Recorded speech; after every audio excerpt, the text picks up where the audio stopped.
Student आज की इस वीडियो में हम लोग क्लास 12th मैथ के चैप्टर नंबर 5 अवकलन यानी कि डिफरेंशिएशन के कुछ इंपॉर्टेंट क्वेश्चंस देखेंगे जो कि आपके बोर्ड एग्जाम में कई साल पूछे जा चुके हैं। ठीक है, डिफरेंट ईयर में पूछे जा चुके हैं और ऐसे ऐसे क्वेश्चन आपके बोर्ड एग्जाम में हर साल बनते हैं इस चैप्टर से। ठीक है, सारे ही क्वेश्चन इंपॉर्टेंट है, सारे क्वेश्चन को मैं विद सोल्यूशन बताऊंगा, तो कॉपी पेन लेकर के सारे क्वेश्चन को एक बार नोट कर लीजिए और वीडियो जैसे ही खत्म होगी एक बार सारे क्वेश्चन को खुद से प्रैक्टिस करने की जरूर कोशिश कीजिएगा। ठीक, जिससे कि आप अच्छी तरीके से आपकी प्रैक्टिस रहेगी तो आप एग्जाम में ऐसे क्वेश्चन आएंगे तो आप इजीली इसको कर सकते हैं। ठीक, तो यहाँ पे देखिए सबसे पहला क्वेश्चन क्या बोल रहा है। सबसे पहला क्वेश्चन बोल रहा है यदि x इंटू वाई है, ये हमारे पास x into y plus y square equal to 10x plus y है तो dy अपॉन dx का मान ज्ञात कीजिए। देखो जब भी आपको इस टाइप के क्वेश्चन देखने को मिले जहाँ पर आपको ऐसे इक्वेशन दिया गया हो इक्वल टू करके और बोले जहाँ भी आपको देखो बोले कि dy अपॉन dx की वैल्यू निकालो, तुरंत आपको समझ जाना है कि वो क्वेश्चन आपका डिफरेंशिएशन यानी कि अवकलन वाले चैप्टर से लिया गया है। तो सबसे पहले ये जो इक्वेशन दे रखी है इसको हम लोग लिख लेते हैं सफाई से बिल्कुल।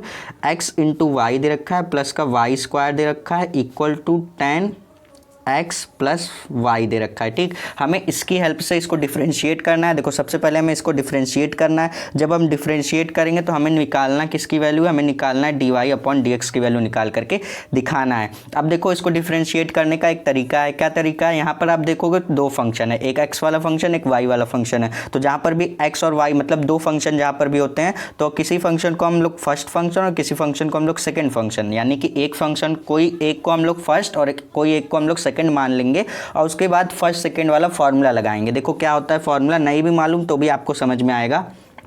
हमने सपोज किया कि हमने y वाले फंक्शन को x मान लिया, y वाले फंक्शन को हमने क्या फर्स्ट मान लिया और x वाले फंक्शन को हमने सेकंड फंक्शन मान लिया। ठीक, अब देखो हमारे पास फॉर्मूला होता है, अगर हमारे पास दो फंक्शन है और हम लोग उसको अगर फर्स्ट फंक्शन सेकंड फंक्शन मान लेते हैं तो हमारे पास फर्स्ट फंक्शन सेकंड फंक्शन के लिए डिफरेंशिएट करने के लिए एक फॉर्मूला होता है। फॉर्मूला क्या होता है, फर्स्ट का मल्टीप्लाई कीजिए, फर्स्ट का गुणा सेकंड का अवकलन। सेकंड हमारे पास देखो फर्स्ट का गुणा हमने कर दिया, अब सेकंड का अवकलन। सेकंड हमारे पास क्या है x है तो सेकंड का अवकलन x का अवकलन x के रिस्पेक्ट में ही करोगे तो dx अपॉन dx हो जाएगा। ठीक, उसके बाद प्लस फर्स्ट का गुणा सेकंड का अवकलन, फिर प्लस लगा करके सेकंड का गुणा कर दीजिए और फर्स्ट का अवकलन कर दीजिए। ठीक, फर्स्ट का अवकलन यानी कि y का अवकलन तो dy अपॉन dx हो गया। आपको समझ में आ गया ना। देखो हमारे पास जब भी फर्स्ट सेकंड होते हैं तो हम क्या करते हैं, फर्स्ट का गुणा करते हैं सेकंड का अवकलन करते हैं, फिर एक बार प्लस लगा करके सेकंड का गुणा और फर्स्ट का अवकलन कर देते हैं, ऐसे ही करते हैं। ठीक, अब हम लोग क्या करेंगे, लिखेंगे प्लस, अब वाई स्क्वायर का डिफरेंशिएशन हम लोग करेंगे तो सबसे पहले तो 2y आ जाएगा, फिर y का करेंगे तो dy अपॉन dx आ जाएगा। ठीक, अब देखिए हमने क्या किया, वाई स्क्वायर का डिफरेंशिएट किया तो पहले तो 2y हो गया, फिर y का किया तो dy अपॉन dx हो गया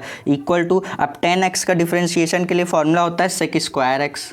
10x का डिफरेंशिएशन क्या होता है, सेक स्क्वायर एक्स, उसके बाद प्लस y का करने पर हमारे पास dy अपॉन dx आ जाएगा। यहाँ पर आप देखोगे सबसे पहले ये वैल्यू को आप देखो dx अपॉन dx का मतलब क्या हो गया, 1 ही तो हो गया।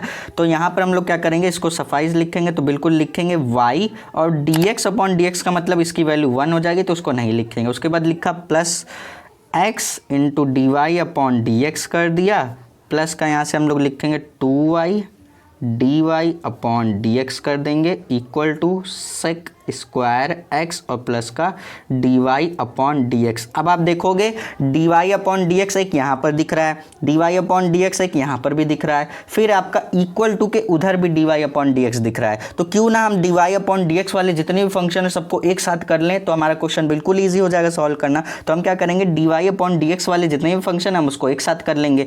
यहाँ पर 2 हैं, यहाँ पर 1 है, तो एक वाले को उठा करके हम इधर लेकर आते हैं, इसको और इसको हम ऐसे ही रहने देंगे, इस वाले को उठा करके हम इधर लेकर आएंगे जिससे कि dy अपॉन dx वाले फंक्शन एक साथ हो जाएंगे। तो हम क्या करते हैं, लिखते हैं x dy upon dx plus 2y dy upon dx। अब देखो ये dy अपॉन dx क्या है, ये देखो हमने इतना लिख लिया। अब ये dy अपॉन dx देखो इधर प्लस में, हम इसको इधर लेकर आएंगे तो ये क्या हो जाएगा, ये हो जाएगा माइनस में dy अपॉन dx। तो लिखा dy upon dx equal to के यहाँ क्या बच गया, यहाँ सिर्फ और सिर्फ बच गया सेक स्क्वायर x। अब आप देखोगे यहाँ पर जो ये y था मैंने इसको y को नहीं लिखा है तो ये वाली y को हम लोग क्या करेंगे, इधर लेकर आएंगे, ये यहाँ पर प्लस में इसको हम इधर लेकर जाएंगे तो ये माइनस का y हो जाएगा। दैट्स इट, हमने क्या किया, y को उधर लेकर चले गए dy अपॉन dx के प्लेस पे और dy अपॉन dx को हम इधर लेकर चले आए जिससे कि dy अपॉन dx वाले सारे फंक्शन एक साथ हो जाएं। ये ऐसा मैंने क्यों किया, क्योंकि यहाँ पर आप देखोगे dy/dx वाले सारे फंक्शन एक साथ हो गए। अब हम इसको कॉमन कर सकते हैं। इसमें देखोगे लेफ्ट हैंड साइड में कि dy/dx का दिख रहा है, कॉमन दिख रहा है, तो dy/dx को कॉमन किया तो ब्रैकेट के अंदर बचेगा x + 2y, माइनस का हमारे पास बच जाएगा 1। यहाँ कुछ नहीं है, dy/dx कॉमन करके बाहर गया तो 1 ही तो बचेगा, और इक्वल टू के हम क्या लिखेंगे sec² x माइनस का y। अब हमें dy/dx की तो वैल्यू निकालनी है, तो यहाँ से हमें dy/dx की वैल्यू निकालनी हो तो इस वाली वैल्यू को हम क्या करेंगे, इधर भेज देंगे। इधर ये पूरी वैल्यू क्या है, मल्टीप्लाई में हम इसको इधर भेजेंगे तो ये इस पूरे फंक्शन के डिवाइड में हो जाएगा। तो हमारे पास dy/dx की वैल्यू क्या निकल के आएगी, dy/dx की जो वैल्यू निकल के आएगी वो पहले तो होगी sec² x minus Y.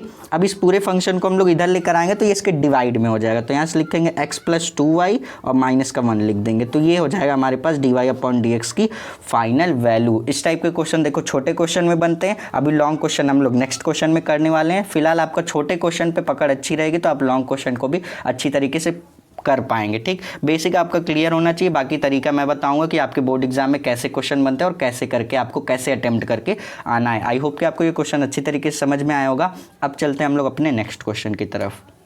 Question को सॉल्व कराने से पहले मैं आपको बता दूं, अगर थोड़ा बहुत भी अगर आपको बैकग्राउंड नॉइस की प्रॉब्लम आ रही है तो उसको थोड़ा सा मैनेज करिएगा, क्योंकि मैं आज सोचा तो नहीं था कि क्लास लूँगा, मैं रिकॉर्ड करूँगा, फिर भी करना पड़ा क्योंकि आपका एग्ज़ाम नज़दीक है, बगल में थोड़ा फंक्शन का माहौल है, तो इसलिए अगर थोड़ा बहुत भी अगर बैकग्राउंड नॉइज़ आ रही हो तो उसको मैनेज कर लेना। मैं मैनेज कर रहा हूँ तो आप भी कर लेना, ठीक है। मैंने सोचा नहीं था, लेकिन फिर भी मैं कहा कि कर ही देते हैं क्योंकि एग्ज़ाम आपका नज़दीक है, तो ऐसे में आपके लिए ज़्यादा से ज़्यादा कंटेंट देना बहुत ही ज़्यादा ज़रूरी है। ठीक, सबसे पहले मैं आपको देखो बेसिक से बता रहा हूं, तो सबसे पहले हम लोग क्या करते हैं, इस पूरे इक्वेशन को ही लिख लेते हैं। तो x × y equal to e⁻x - y, ये हमारे पास इक्वेशन दे रखी है। हमें क्या करना है, इसको डिफरेंशिएट करके dy/dx की वैल्यू निकालनी है। तो सबसे पहले देखो, जब भी आपको e की पावर में कुछ भी ऐसे वाले क्वेश्चन दिखे कि जहां पर e की पावर में कुछ दिया गया है, तो उस वाले फंक्शन में यही मेथड लगाना कि दोनों पक्षों में आप क्या करेंगे, लॉग ले लेंगे। दोनों साइड आपको लॉग ले लेना है। तो यहाँ पे स्टेटमेंट लिख दे रहा हूँ जिससे कि आपको लॉन्ग टाइम तक याद रहे। अगर आप नोट कर रहे होंगे तो इसको भी नोट करिएगा। यहाँ पे लिखेंगे दोनों पक्षों में taking log on both side, इस तरीके से भी लिख सकते हो या फिर लिख सकते हो दोनों पक्षों में लॉग लेने पर। अब हम लेफ्ट हैंड साइड और राइट हैंड साइड में लॉग लगा देंगे। अब यहाँ पर पहली लाइन में तो लॉग लगा करके ही लिख देते हैं x × y और इक्वल टू ये हो जाएगा लॉग e⁻x - y, ये हमने लिख दिया। अब हम क्या करेंगे, यहाँ पर लॉग m × n का फॉर्मूला लगेगा, नहीं मालूम तो मैं बता देता हूँ। अगर हमारे पास लॉग n × m है तो इसका फॉर्मूला क्या होता है, log n + log m होता है। ठीक, जिसको नहीं मालूम तो साइड में ये नोट कर लेना, मैं मान के चल रहा हूँ इतना तो आपको पता ही होगा। ठीक, अब देखो करने क्या वाले हैं, इसमें भी देखो ये log x × y है तो ये हमारे पास बनेगा log x प्लस का log y बनेगा, किससे, ये वाले फॉर्मूले से। ठीक, इक्वल टू, अब देखो हमारे पास, अगर हमारे पास देखो log है, log के बगल में जैसे ये हमारे पास देखो log x² है, तो हम क्या करते हैं कि log के बगल में जो x होता है उसकी पावर में जो भी होता है, पावर में जो भी होता है वो क्या होता है, मल्टीप्लाई में आ जाता है। तो इसकी वैल्यू आती है 2 log x आती है।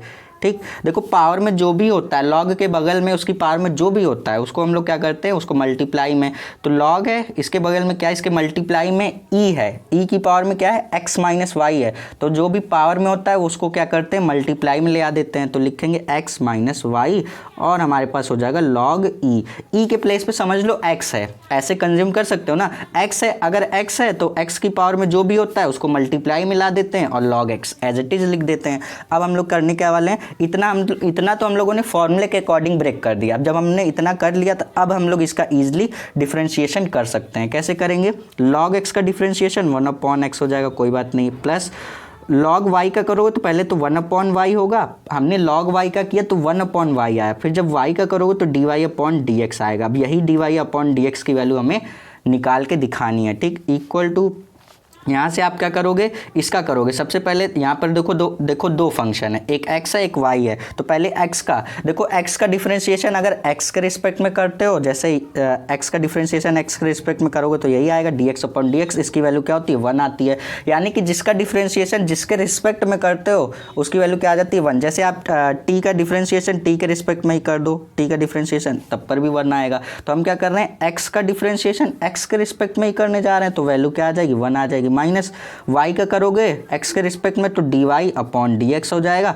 और लॉग ई की जो वैल्यू आती है लॉग ई की वैल्यू क्या हो जाएगी 1 हो जाएगी। ठीक, इतना तो आपको मालूम होगा। अब हम लोग क्या करने वाले हैं, अब यहाँ से हम लोग देखो सेम वही काम करेंगे जैसा अभी पिछले क्वेश्चन में किया था हमने। D y upon d x की वैल्यू निकालने के लिए d y upon d x वाले जितने भी फंक्शन है उसको एक साथ कर लीजिए। यहाँ पर d y upon d x है, यहाँ पर d y upon d x है, तो बीच में इक्वल का साइन लगा है। क्यों ना हम इसको एक साथ में कर ले, जब एक साथ में कर लेंगे तो हम वही पिछले क्वेश्चन की तरह कॉमन कर पाएंगे d y upon d x को। तो हम क्या करेंगे, इस वाले d y upon d x को हम इधर लेकर आएंगे, तो लिखा 1 अपॉन वाई और d y upon d x. अब इतना तो हमने हमारे पास पहले से था, इतना लिख दिया। अब इस d y upon d x देखो इधर माइनस में, इसको हम इधर लेकर आएंगे तो प्लस में हो जाएगा, d y upon d x हो जाएगा इक्वल टू 1 यहाँ पर पहले से था। अब ये 1 अपॉन एक्स को हम इधर लेकर जाएंगे d y upon d x के प्लेस पे, तो ये हो जाएगा माइनस का 1 अपॉन एक्स। यहाँ पर 1 अपॉन एक्स प्लस में था, इधर लेकर गए तो माइनस का 1 अपॉन एक्स हो जाएगा। अब यहाँ से हम d y upon d x को ईजिली कॉमन कर सकते हैं, तो d y upon d x को कॉमन कर लीजिए तो 1 अपॉन वाई हो जाएगा और प्लस का 1 हो जाएगा equal to 1 minus 1 upon x हो जाएगा हमारे पास। ठीक, अब यहाँ से हम लोग d y upon d x की वैल्यू निकालना चाहेंगे तो लिखेंगे d y upon d x equal to, ये वाला फंक्शन क्या है, इसके मल्टीप्लाई में, इसको हम इधर लेकर जाएंगे तो इसके डिवाइड में हो जाएगा, तो लिखा 1 माइनस 1 अपॉन एक्स और अपॉन में 1 अपॉन वाई प्लस का 1 हो जाएगा। ठीक, अब हम लोग क्या करेंगे, इसका थोड़ा सा एलसीएम लेकर के इसको थोड़ा सा सॉल्व करेंगे तो d y upon d x की वैल्यू हमारी आ जाएगी। बस लास्ट स्टेज पर हम हैं बिल्कुल। D y upon d x की वैल्यू निकालने के लिए क्या करेंगे, सबसे पहले तो हम लोग इसका मल्टीप्लाई करते हैं, 1 का मल्टीप्लाई एक्स का मल्टीप्लाई 1 से, तो एक्स उसके बाद माइनस का 1 अपॉन में एक्स आ जाएगा, एलसीएम ले लेंगे। अब यहाँ पर हम लोग करेंगे तो 1 प्लस वाई का मल्टीप्लाई 1 से करेंगे तो 1 प्लस वाई हो जाएगा अपॉन में वाई हो जाएगा। अब यहाँ से आप क्या करेंगे, कैसे मल्टीप्लाई करते हैं, इसका इससे मल्टीप्लाई करते हैं और इसका इससे मल्टीप्लाई करते हैं ऐसे। ठीक है, तो d y upon d x की जो फाइनल वैल्यू आएगी ना, d y upon d x की वैल्यू आएगी, वाई जो सबसे नीचे है वो सबसे ऊपर चला जाता है, तो वाई क्या था सबसे नीचे, इस सबसे ऊपर वाले से मल्टीप्लाई होगा तो एक्स माइनस 1 हो जाएगा। थोड़ी नॉइज़ आ रही होगी स्टूडेंट, मैं जान रहा हूँ क्योंकि बगल में शोर हो रहा है, बहुत सारे बच्चों की आवाज़ आ रही होगी तो मैनेज कर लीजिएगा। अब यहाँ से देखिए y को हम लोग क्या करेंगे, सबसे ऊपर लेकर जाएंगे। अब जो बीच में मतलब x को हम लोग इधर लेकर आएंगे तो लिखा x और 1 प्लस वाई हो जाएगा। अब ये जो वैल्यू आई है ये हमारे इस क्वेश्चन का फाइनल आंसर आ जाएगा। यही क्वेश्चन आपके बोर्ड एग्जाम में एग्जैक्ट यही क्वेश्चन आपके बोर्ड एग्जाम में 5 नंबर का पूछा गया, तो बहुत ही सीरियस होकर के इस क्वेश्चन को तैयार करना। जैसा कि मैं आपको हर वीडियो में बताता हूँ कि बोर्ड एग्जाम में 80% क्वेश्चन आपके प्रीवियस ईयर से ही रिपीट किए जाते हैं, तो क्वेश्चन को अच्छी तरीके से तैयार करो। हो सकता है जो पिछले साल आया वो 100% चांसेस होते हैं कि इस बार भी आएगा वैसा क्वेश्चन। ठीक, तो इसको तैयार कर लेना। आई होप कि आपको समझ में आया होगा। अब चलते हैं अपने नेक्स्ट क्वेश्चन की तरफ।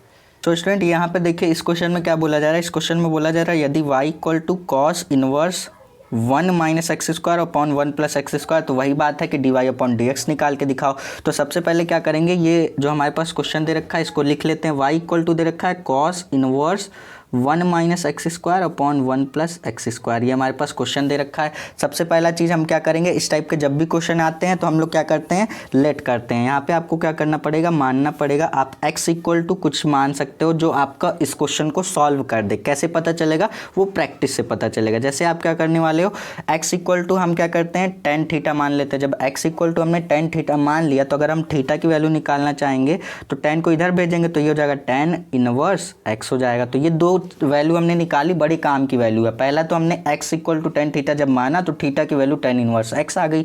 अब जहाँ जहाँ आपको x दिख रहा है उसके प्लेस पे टेन थीटा रख दीजिए, क्योंकि हमने इसको माना है एक समय के लिए। ठीक है, क्वेश्चन को सॉल्व करने के लिए बस। तो y इक्वल टू लिखेंगे कॉस इनवर्स, अब हमें क्या करना है, x के प्लेस पे टेन थीटा रखना है तो लिखेंगे 1 माइनस एक्स स्क्वायर यानी कि टेन स्क्वायर थीटा हो जाएगा अपॉन में 1 प्लस एक्स स्क्वायर यानी कि टेन स्क्वायर थीटा हो जाएगा। ठीक, ये हमने लिख दिया। y इक्वल टू लिखेंगे कॉस इनवर्स। अब आप इस वैल्यू को ध्यान से देखिए, ये किसका फॉर्मूला होता है। अगर आप सभी को नहीं मालूम तो मैं आपको बता दूँ, कॉस 2 थीटा का फॉर्मूला होता है हमारे पास। कॉस 2 थीटा का फॉर्मूला होता है 1 minus ten square theta upon 1 plus tan square theta. ये हमारे पास cos 2 थीटा का फॉर्मूला होता है। cos 2 थीटा के और भी फॉर्मूले होते हैं, लेकिन यहाँ पर मैं आपको बता दूँ ये भी आपका किसका फॉर्मूला है, cos 2 थीटा का। तो इस पूरे के प्लेस पे हम लोग क्या लिख सकते हैं, cos 2 थीटा लिख सकते हैं। तो cos 2 थीटा लिख दिया। अब देखो जब भी आपका cos इनवर्स दिया रहा है, बगल में cos x या फिर cos कुछ भी दिया रहा है,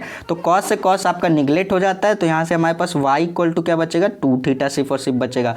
y इक्वल टू 2 थीटा आ गया हमारे पास। तो थीटा की वैल्यू अभी हमने जब x इक्वल टू हमने tan थीटा माना था, तो थीटा की वैल्यू क्या आई थी, tan इनवर्स x आई थी। तो y इक्वल टू हम लोग क्या रख देंगे, 2 इंटू थीटा के प्लेस पे रख देंगे tan इनवर्स x। अब इतना करने के बाद आप इसका इजीली डिफरेंशिएशन करेंगे। जब आप इसका डिफरेंशिएशन करेंगे तभी आपके पास dy अपॉन dx की वैल्यू मिलेगी। तो y का डिफरेंशिएशन क्या हो जाता है, dy अपॉन dx, ठीक, इक्वल टू 2 कांस्टेंट है, 2 का नहीं होगा।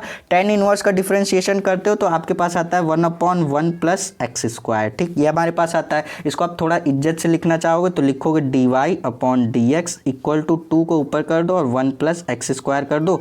यही हमारा ये छोटा सा क्वेश्चन था, आपके बोर्ड एग्जाम में पूछा हुआ क्वेश्चन है। कभी 2 नंबर कभी 3 नंबर में ऐसे ऐसे पूछा हुआ क्वेश्चन है, ठीक। आई होप कि आपको समझ में आएगा ये क्वेश्चन अच्छी तरीके से। ऐसे ऐसे क्वेश्चन आपके बोर्ड एग्जाम में पूछे जाते हैं। आज इस लेक्चर को हम लोग ज़्यादा लॉन्ग नहीं कर पाएंगे क्योंकि थोड़ा सा प्रॉब्लम आ रही है, मुझे भी हो सकता है आपको भी आ रही होगी, तो उसके लिए माफ़ी चाहता हूँ। फ्रेंड आई होप कि आप वो जितने भी मैंने क्वेश्चन कराए सारे क्वेश्चन समझ में आए होंगे। किसी भी क्वेश्चन में कोई भी डाउट रह जाता है तो आप सीधे कमेंट सेक्शन में कमेंट कर सकते हैं। यहाँ पर आपको कुछ वीडियो मैं रिकमेंड कर रहा हूँ, इसमें से आप जिस भी वीडियो पर क्लिक करेंगे मैं आपको सीधा वहीं पर मिलूंगा।